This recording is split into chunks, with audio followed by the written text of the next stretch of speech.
Josh Paunil covers the Eagles for PhillyMag.com. Birds 24/7, and he joins us now with our last Thursday look at this team. It's been a long day here trying to figure out some of the injury stuff I know with this team, Josh.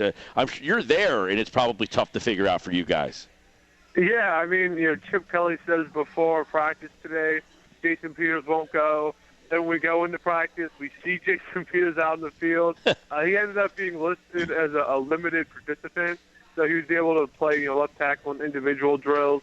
But the sense is, although his status is certainly up in the air, his teammates seem to expect him to play. Lane Johnson said he expects to play right tackle on Sunday. So, but it seems like it's not just us, but even some guys on the team aren't really sure what's going on with their teammates and injury. What does that say? The coach comes out and said he's not practicing. The players don't know if he's even on the field. Some do, some don't. I mean, is there an issue? Do you have an issue with like that in the locker room where Matt Tobin? I don't know if he's out there, and Lane Johnson doesn't know if he's playing left tackle or right tackle on game day. Isn't there a bit of a problem there? Well, yeah, it certainly seems like the communication could be better. I mean, that was one thing that I thought was interesting. Where last week, Lane Johnson was talking about how he was expecting to play a right tackle, and then it was kind of at the last minute he realized he wouldn't be. And I mean, obviously part of it's because Peter's status was unclear, but it seemed I was surprised that there was such kind of little maybe mental preparation of what position am I going to play, and that's one thing that certainly you think that the head coach would know if his guy will practice. It's possible there was a late change in between when Chip went to talk to reporters and when Peters actually went out there, but it's very surprising that Chip didn't know Peters would practice, at least in a limited role. I would agree. That to me sounds a little weird that the coach doesn't know. And if anything, maybe he should reposition his press conference. Maybe he should just wait until after practice so that he can give you guys better information so he doesn't look like such an idiot. Yeah, I don't think Chip worries about giving us better information. I don't think that's something he stays up at night thinking about is how much he helps us doing our job. All right, Josh Paunil, PhillyMag.com, Birds 24/7. Two quarterbacks last week. What did you see when you broke down the film? They almost threw for 400 yards as a team. So when you watched the film and broke it down, what did you see? First off, the differences between the quarterbacks and why were both of them really able to put up a lot of yards? Yeah, well, as much flack as Chip Kelly has gotten this year, and obviously a lot of it rightfully deserved, but I think a lot of it has to do with kind of GM Chip and the personnel problems that he's had. But I think Chip Kelly, the coach, especially on Sunday, did an excellent job.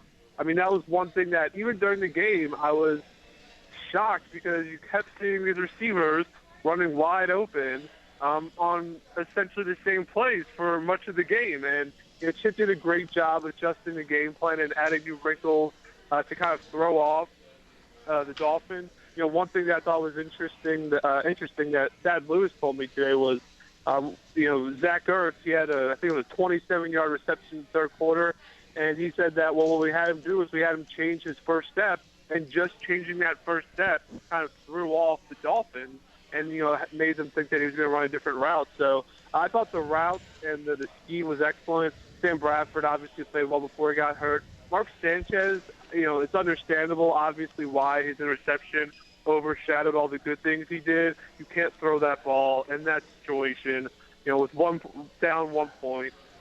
But he did make several good throws. He moved around the pocket well. I thought he did a lot of small things that just reflect his experience.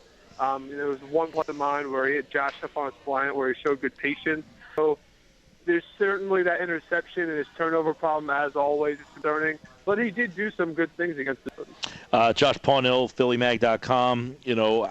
Yeah, and it seems like that big turnover always seems to happen for him. And the other parts of his game do seem to be pretty good. Is there the thought that, hey, Chip Kelly could scheme better for him? That, sometimes you got to almost, he is a guy who likes to take chances. Sometimes you got to limit those opportunities for him so that he doesn't turn to make those mistakes. Is that something that could benefit Sanchez if Chip Kelly helped him out a little bit with the play calling?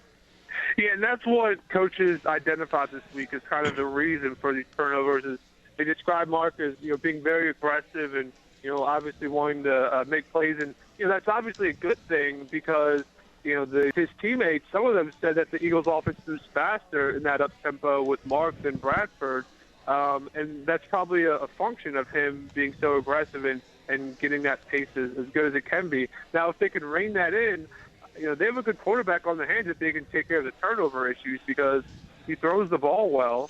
I mean, he showed that on Sunday. He was, like I said, he was able to, even with subpar pass protection, he was able to make throws. And his receivers, not much between Miles Austin and some of the other issues they had. But that's the big thing. It doesn't matter that much if you can move the ball down the field if you can't turn that into points.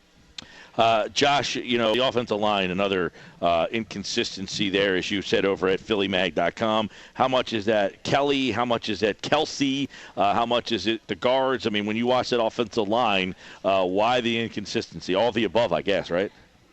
Yeah, I mean, the biggest thing is Jason Kelsey. He said this week, and I absolutely agree with him. He said that, how I play, pretty much that's how the offensive line will go because if he's not playing well, then the guards and the tackles won't be comfortable. It kind of throws everyone else out of a rhythm. It disrupts them.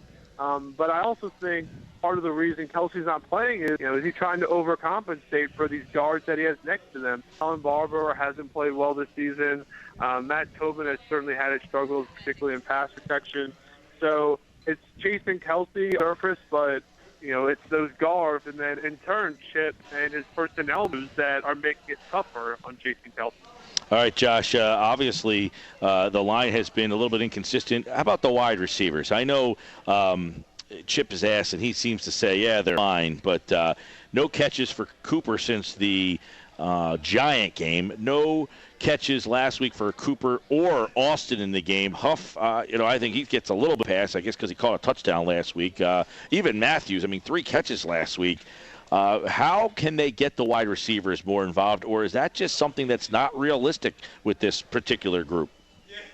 Well, I don't think it's very realistic, particularly with outside receivers. On Sunday, they had a game when they want to get the ball to their tight end, so it's understandable that a guy like Jordan Matthews doesn't have a big game, but for the outside receivers, they haven't had good production at all this year. Miles Austin and Cooper had a couple of big catches in that Washington game, but they really haven't played well, and there's really no need for them to be getting, particularly Miles Austin, getting as many snaps as he has been when you have a guy like Darren Sproles who's such a versatile weapon. You can use him in so many different ways, and you think that Chip, who's this creative thinker, to find new ways to get Darren Sproles involved in the offense. So, this outside wide receiver production, I don't really see it dramatically improving. Obviously, it's, as the run game improves, it'll open up more of those bigger passing plays, but it's not really something I would count on seeing. All right, moving forward here, your thoughts, Josh, if Sanchez does play well, if he plays 1 or 2 games, would Chip be inclined to stick with the hot hand, or does Bradford get his job back no matter what? I think Sam's his guy, unless Mark has 2 5-touchdown games and plays absurdly well. I really don't think Mark will have enough time to replace Bradford. I think in order for that to happen, he'd have to string a few really good games together. So I simply don't think he'll have enough opportunity and chances to take Bradford's spot. And Bradford certainly, obviously, had a rough start to the season. He's been playing better in the last few games. On Sunday, as I mentioned before, he played well with the 118 passer rating before he got hurt in the third quarter. So he's been trending upward, and it would take a lot. And I think it's very, very unlikely that Sanchez would be able to replace Bradford as a starter, at least this season. All right, Josh Paunil, PhillyMag.com. Birds 24/7. It's all Eagles all the time. They got a lot of great articles and breakdowns and video coverage over there, including Josh's work. And always a pleasure to have you on, pal. Thanks so much. Thanks for having me.